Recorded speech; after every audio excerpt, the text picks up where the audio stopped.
Phone tapping అంశానికి సంబంధించి మాజీ ముఖ్యమంత్రి కేసీఆర్ గారు ఈ రోజు సిట్ ఎదుట హాజరు కాబోతున్నారు. ఈ నేపథ్యంలో మనతో మాట్లాడడానికి బీఆర్ఎస్ పార్టీ మహిళా నాయకురాలు పవన్ గౌడ్ గారు ఉన్నారు.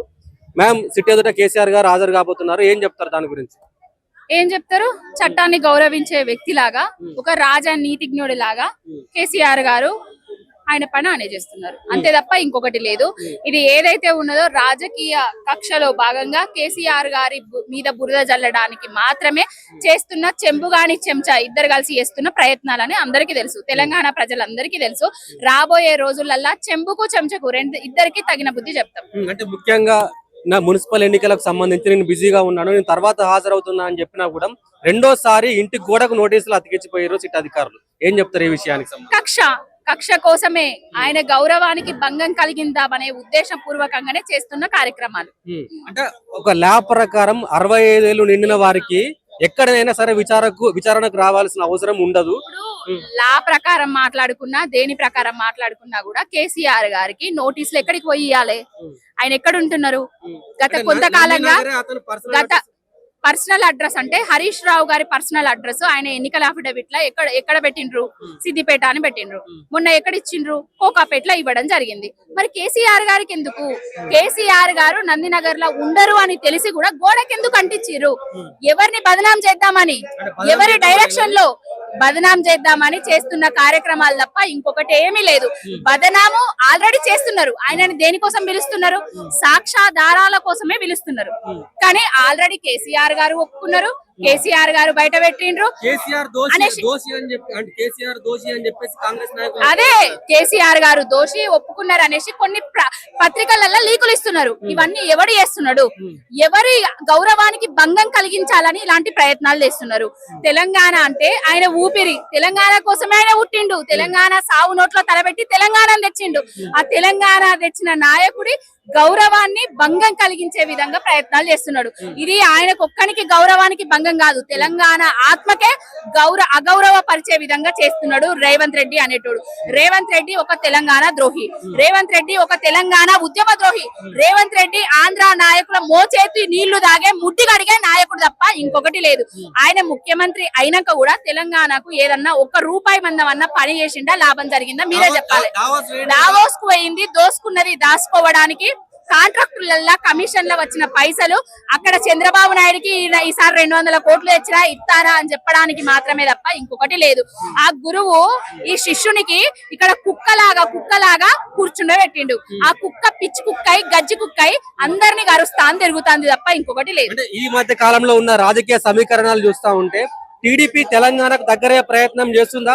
దీన్ని బీఆర్ఎస్ నాయకులు స్వాగతిస్తారా? అసలు ఇప్పుడు టీడీపీ అనేది తెలంగాణకు దగ్గర అవుతుందా? టీడీపీ అనేది రేవంత్ రెడ్డి లాంటోనికి దగ్గర అవుతుందా? టీడీపీ అనేది ఎవరి కోసం ఆహ్వానిస్తున్నారు అనేది కాంగ్రెస్ నాయకులు మాట్లాడుకోవాలి. మాకు ఏం దాని గురించి మాట్లాడుకోవాల్సిన అవసరం లేదు.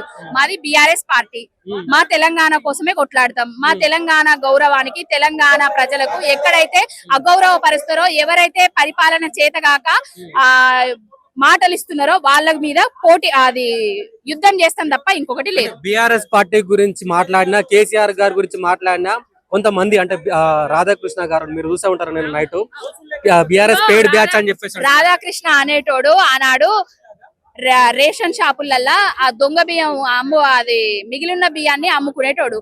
ఆ కిరోసిన్ మిగిలిన కిరోసిన్ అమ్మేటోడు. ఆ కాంట్రాక్టులకు, కమిషన్లకు, 100,000 కోట్ల ఆస్తులకు ఎట్లా సంపన్నుడైండో, మరి దొంగ బియ్యం అమ్ముకున్నాడు గన్ని వేల కోట్లు 100 కోట్లు ఎట్లా సంపాదించిండు అనేది చంద్రబాబు నాయుడుకున్న రాధాకృష్ణకి ఇద్దరు కూర్చుండబెట్టి మాట్లాడాలి. అది వాళ్ళ మధ్యలో ఎవరంటే రేవంత్ రెడ్డి కూడా కూర్చోవాలి. ఈ ముగ్గురు కలిసి తెలంగాణని ఏ విధంగా ఆగం చేద్దామనే ప్రయత్నంలో ఉన్నారు తప్ప ఇంకొకటి లేదు.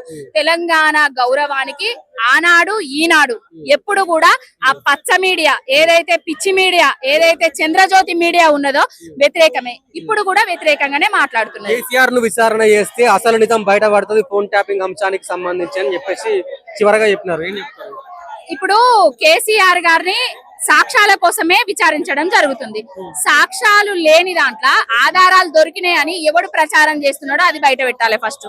ఇగో పాలనలా ఒక పాలన పాలిస్తుంటే దానిలో గూఢచారి వ్యవస్థ ఉంటది. ఆ వ్యవస్థనందిని ఇంటెలిజెన్స్ చూసుకుంటది. దానికి కేసీఆర్ గారికి సంబంధం ఏందో మాకైతే అర్థమైతలేదు. అంటే మున్సిపల్ ఎన్నికలు రాబోతున్నాయి. మున్సిపల్ ఎన్నికలే కాదు, రేపు రాబోయే రోజులల్లా కేసీఆర్ గారు బయటికి వస్తే, ఈనాడు నిన్న 30వ తారీఖున ఢిల్లీలో ఒక మీటింగ్ జరిగింది అంతర్రాష్ట్ర జల వివాదాల గురించి. ఆ విషయం కూడా బయటకు రాకుండా ఉండడానికి ఎవడన్నా సొయ్యున్నోడు వాడిక్కడ లేడు. తెలంగాణ గురించి మాట్లాడడానికి ఆయన లేడు. ఆయన లేకున్నా కూడా ఎవరైనా తెలంగాణ నుంచి ప్రాతినిధ్యం వహిస్తున్న నాయకులను పంపాలి. ఆ ఉత్తమ్ కుమార్ రెడ్డినో శ్రీధర్ బాబునో పంపాలి, పొన్నం ప్రభాకర్ లాంటినో పంపాలి. కానీ తెలంగాణకు అడుగడుగున అన్యాయం చేసిన ఆ దాసగాన్ని ఎందుకు పంపిర్రు? అందులోనే కుట్ర కనిపిస్తున్నది కదా.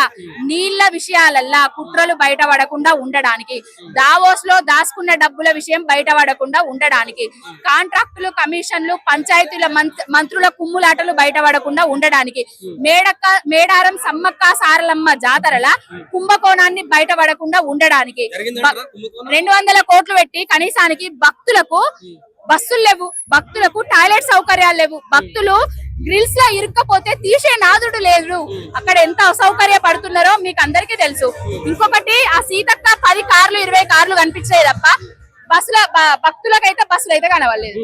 అంటే ముఖ్యంగా ముఖ్యమంత్రి రేవంత్ రెడ్డి గారు దావాస్ పర్యటన ఉన్నప్పుడు ఇక్కడ భట్టి గారు, ఉత్తమ్ కుమార్ గారు సపరేట్ గా ఒక మీటింగ్ పెట్టారని చెప్పేసి వార్తలు వస్తున్నాయి కదా, దేని గురించి అనుకోవచ్చు? ఇప్పటికైనా వాళ్ళు కళ్ళు తెరిచి కాంగ్రెస్ పార్టీని కాపాడుకునే ప్రయత్నం చేయాలని కోరుకుంటాను.